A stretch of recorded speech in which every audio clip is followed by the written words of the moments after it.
সকালবেলা চাল ভিজিয়ে দিয়েছি একটু, এখন স্নান করব, ঠাকুর দেবো। আর এই পাশে ইলিশ মাছ এনেছিল, সেই ইলিশ মাছের 3 পিস 3 জনের নিয়ে নিয়েছি। দই ইলিশ করব, দইটা দিয়ে এখন রেখেছি, মশলাটা বাটিনি।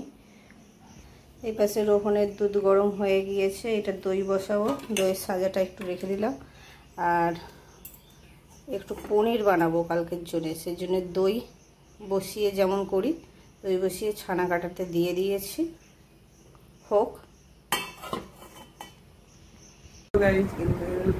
আপনাদের সকলকে স্বাগত। তো এখন বাজে সকাল 6টার মতো। তো আমরা আজকে প্রায় 5টার সময় করে সবাই উঠে পড়েছি, উঠে সব নিয়ে চলে এসেছি।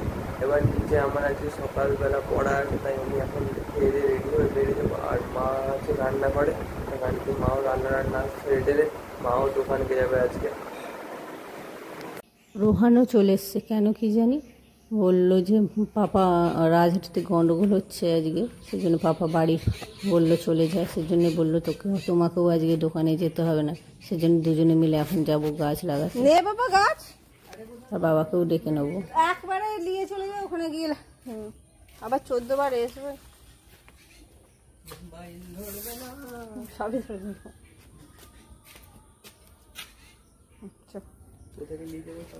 নিচকে এখন বাড়িতে আছে, কোথায় গাছটা লাগালে ভালো হবে। আর বাবা মা দুজনেই ডাক্তার দেখাতে যাবে। আর এই পাশে বাবা রোহনকে দেখিয়ে দিচ্ছে কেমন করে গাছ লাগায়। রোহনের গর্তটা খুলেছে, আর রোহন তো কোনোদিন করেনি, সেই জন্য দেখিয়ে দিচ্ছে। আর রোহন এই পাশে শাবল দিয়ে দিচ্ছে। এই যে আম গাছটা লাগানো আছে, এখনও 2টো গাছ লাগাবো। তো এই যে আমরা পাপার যে আরামবাগ দিয়ে গাছটা লাগানো এসেছিলো, গাছগুলো এসেছিলো, তার একদিন তো 2 সপ্তাহ গেলে পাপা লাগায়নি, সেই জন্য আমরা পাপার মানে আমার দাদু বাড়ি সবাই লাগাচ্ছে। এই যে মা এখানে গাছটা বার করছে, আর এই পাশে দাদু এখানে মাটি খুঁড়ছে গাছ লাগানোর জন্য। নিচে একটা টব আছে, সেইটা নিয়ে যেতে হবে। ওই যে রোহন ওপরে নিয়ে চলে এসছে টবটা থেকে এখন মাটি বের করছে। একটু রোদে দিয়ে রাখ, তাহলেই হয়ে যাবে। আজকে সকালে টিফিনে করেছিলাম আলুর দম আর লুচি, একটু ময়দা ছিল সেইটা। আর ওর পাপা এখানে রুগী দেখতে এসেছিলো, সেটাই বলে। আর ওর পাপা এই পাশে খাচ্ছে মুড়ি, লুচি খাবে না সকালবেলা। আমাদের হয়ে যাবে, রোহন আমি খেয়ে নেবো, নিয়ে নিয়েছি। এই যে শাকটা বেছে শাকটা ধুয়ে রাখলাম। আর ইলিশ মাছের তো দই ইলিশ করবো, সিম্পল রান্না, তাড়াতাড়ি হয়ে যাবে। এখন যাব স্নান করতে, এই মশলাটা বেটে রেখে দিই।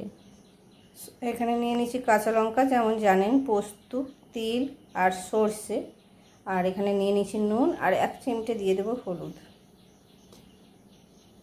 আর দই তো এতে ইলিশ মাছে মাখিয়ে নিয়েছি, মাখানো হয়নি, ওরা আছে, এটা সেটা বেটে নিই।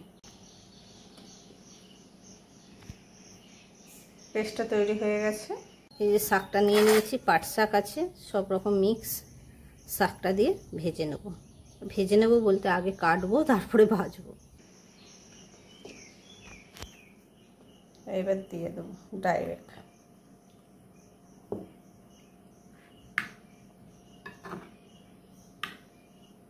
কিছুক্ষণ এতে কোট করে রেখে দেবো, যতক্ষণ টাইম পাবো। আর এই পাশে আমি শাকটা কেটে নেব, শাকটা ধুয়ে রেখেছি। আর উপর দিয়ে দেবো সর্ষের তেল। এই যে উপর দিয়ে দিলাম সর্ষের তেল। আবার নামানোর আগে একটু দেবো, ঝাঁসটা খুবই ভালো থাকবে। ইলিশে হলুদ দেয় না, আমি এখানে কালারের জন্য একটু হলুদ দিয়েছি। এই 15 মিনিটের মতো রেস্টে দিয়েছিলাম। আর এই যে বসিয়ে দিলাম ঢাকা দিয়ে, 5 মিনিট হলে হয়ে যায়, আমি 10 মিনিটের মতো দেবো টাইম। আর ওপর দিয়ে দিলাম চেরা কাঁচা লঙ্কা।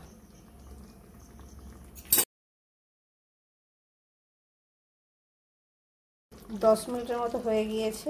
এবার দিয়ে দিচ্ছি ওপর দিয়ে একটু সর্ষের তেল দিয়ে ঢাকা দিয়ে দেবো। এই যে এটা হলো কি বলে, শাকটার নাম এই মুহূর্তে আমার মনে পড়ছে না,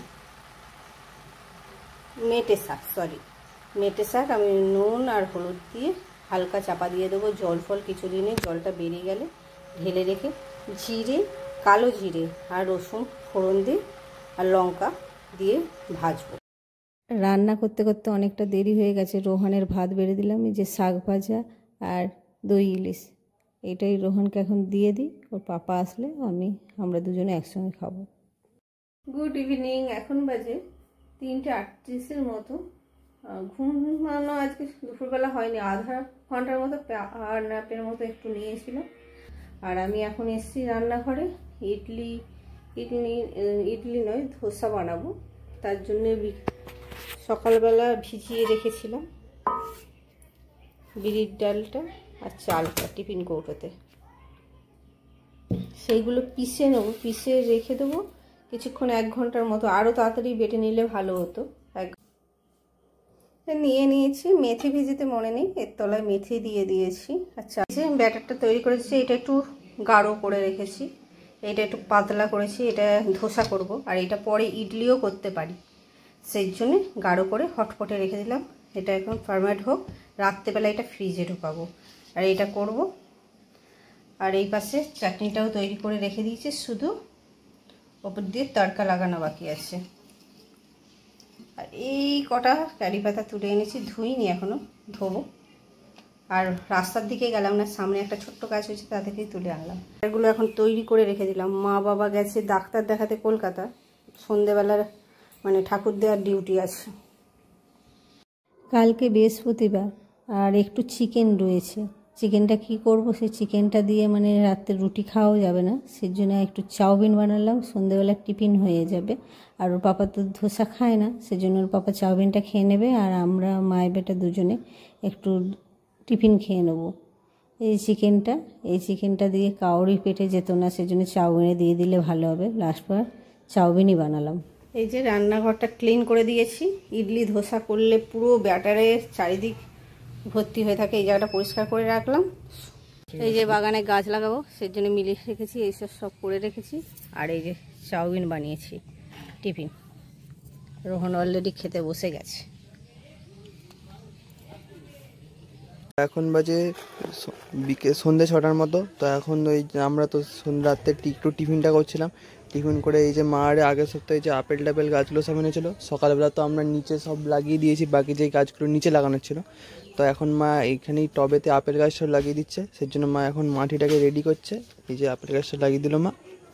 আর এই যে কালকে আমরা এখানে সব গাছগুলো রেখেছি, এই যে এখানে বেল গাছ, জুই গাছ, কাঠগোলাপের গাছ, দুটো লেবু গাছ, সব আমরা এখানেই টবে লাগিয়ে দিয়েছি। এখানে রয়েছে এই এক সাইডের দিকে।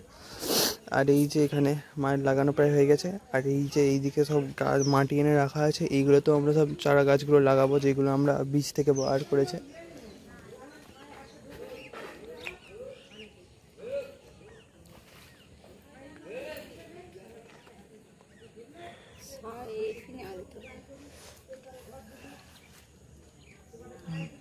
বৃহস্পতিবার ঘর দর মুছতে হবে, সকালবেলা অত টাইম পাবো না, সেজন্য গাছ ফাছ লাগিয়ে গিয়ে ঘরটা মুছে রাখবো। নাইসিল দিয়ে দিলাম, দিয়ে ঘরটা ক্লিন করে নেব। আর আমার যে মপের বাস্কেটটা ভেঙে গিয়েছে, সেই জন্য বালতিতেই করছি। এইবারে শীতকালে একটা মপের বাস্কেট অর্ডার করতে হবে। খুব সুন্দর ছাদটা, আলোটার জন্য একটু কেমন লাগছে, নালে ভালোই উঠেছে।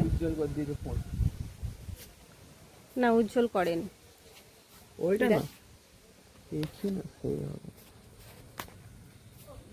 এই দেখো দেখো, এই দেখো এইখানে তুমি শহরের মতো লাগছে, মানে কোথাও পাহাড়ি এলাকায় দাঁড়িয়ে আছি এরকম মনে হচ্ছে না। তো আমরা এই যে এখন আমাদের দোতলার ছাদে এসেছি, কারণ কি দোতলার ছাদে আরও ভালো হাওয়া দিচ্ছিল। এই যে মা এই পাশে হাঁটছে, আর এই পাশে আমাদের এই যে ঠাকুর ঘরের লাইট ফাইট জ্বালানো আছে, একদম ঠাকুরের রয়েছে। তো এখানটাতে বেশ একটু হাওয়া দিচ্ছে, তাই আমরা একটু এই নিচের ছাদটা দিকে, আমরা উপরের ছাদ থেকে গেলাম। এই যে এ পাশের দিকে আমাদের নিচের ছাদটা।